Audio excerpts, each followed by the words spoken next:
दोस्तों, बांग्लादेश एक बार फिर से चीन के साथ मिलकर भारत के खिलाफ एक चक्रव्यूह रचने की साजिश रच रहा है। बांग्लादेश के नक्शे पर धूमिल पड़े भूगोल को एक बार फिर से जिंदा करने की कोशिश की जा रही है। जिनपिंग और मोहम्मद यूनुस का ये चक्रव्यूह तैयार हो रहा है बांग्लादेश के लालमोनिरहाट में। जी हां, लालमोनिरहाट में जिनपिंग और मोहम्मद यूनुस भारत के खिलाफ एक तगड़ा प्लान बनाने की कोशिश कर रहे हैं, लेकिन भारत ने भी इस प्लान को नाकाम करने की पूरी तैयारियां कर ली हैं। भारत की सारी रणनीतियां मोहम्मद यूनुस और जिनपिंग के खिलाफ हैं। जी हां, शांति दूत के लबादे में छिपे मोहम्मद यूनुस और विस्तारवादी सपनों के शहंशाह शी जिनपिंग की ये तस्वीरें फरवरी 2025 की हैं। यूनुस चीन के दौरे पर गए थे, जिनपिंग से गलबहियां करके लौटे तो साथ में $2 अरब का पैकेज चीन ने उन्हें थमा दिया। लेकिन इसके बदले में मोहम्मद यूनुस ने जिनपिंग को क्या दिया? जिनपिंग को मोहम्मद यूनुस ने दिए अपने एयरपोर्ट, अपने बंदरगाह और यहां तक कि अपनी जमीन चीन के पास गिरवी रखवा दी मोहम्मद यूनुस ने।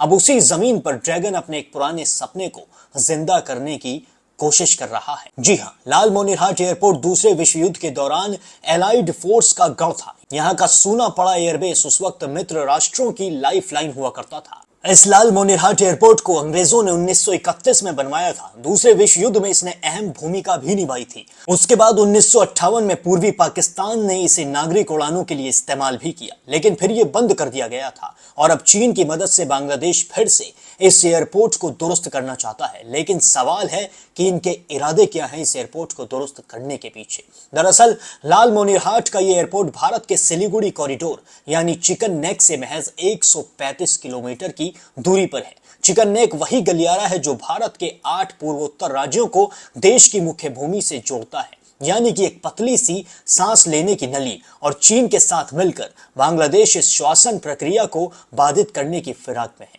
हालांकि अभी यह साफ नहीं है कि इस एयरपोर्ट का इस्तेमाल आम लोगों के लिए होगा या सेना के लिए, लेकिन भारत की सीमा के पास इसके पुनर्निर्माण से चिकन नेक की सुरक्षा को लेकर ज्यादा सतर्क रहने की जरूरत हो गई है। बांग्लादेश का कहना है कि वो इसे सिर्फ एक सिविलियन एयरपोर्ट के तौर पर विकसित कर रहा है, लेकिन एयरपोर्ट की लोकेशन, रनवे की लंबाई और वहां की बनी एयरफोर्स यूनिवर्सिटी कुछ और ही कहानी बयां कर रही है। सूत्रों के हवाले से खबर है कि लालमोनिरहाट एयरपोर्ट को विकसित करके Bangladesh signal intelligence, drone operation और साइबर स्पाइंग का हब बना सकता है, यानी कि वहां से भारत की निगरानी की तैयारियां चल रही हैं।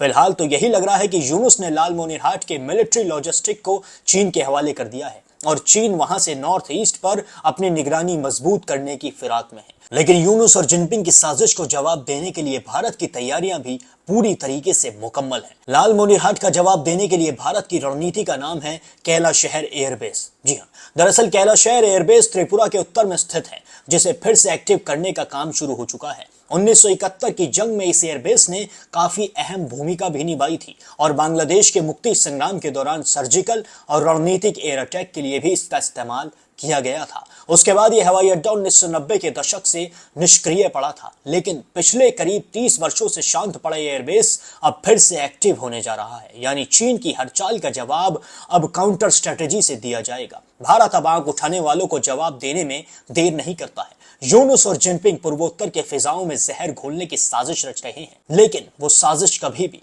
कामयाब नहीं हो सकती है। भले ही लालमोनिरहाट का एयरपोर्ट उड़ान भरने के लिए तैयार हो जाए, लेकिन भारत की परवाज का सामना करने की हिम्मत उसमें नहीं हो सकेगी। अब आप भी मोहम्मद यूनुस और जिनपिंग के इस चाल के बारे में अगर कुछ कहना चाहते हैं तो हमें कमेंट करके जरूर बताएं। बाकी देश और दुनिया की सभी बड़ी खबरों के लिए अभी सब्सक्राइब कर लें द न्यूज़ फीवर।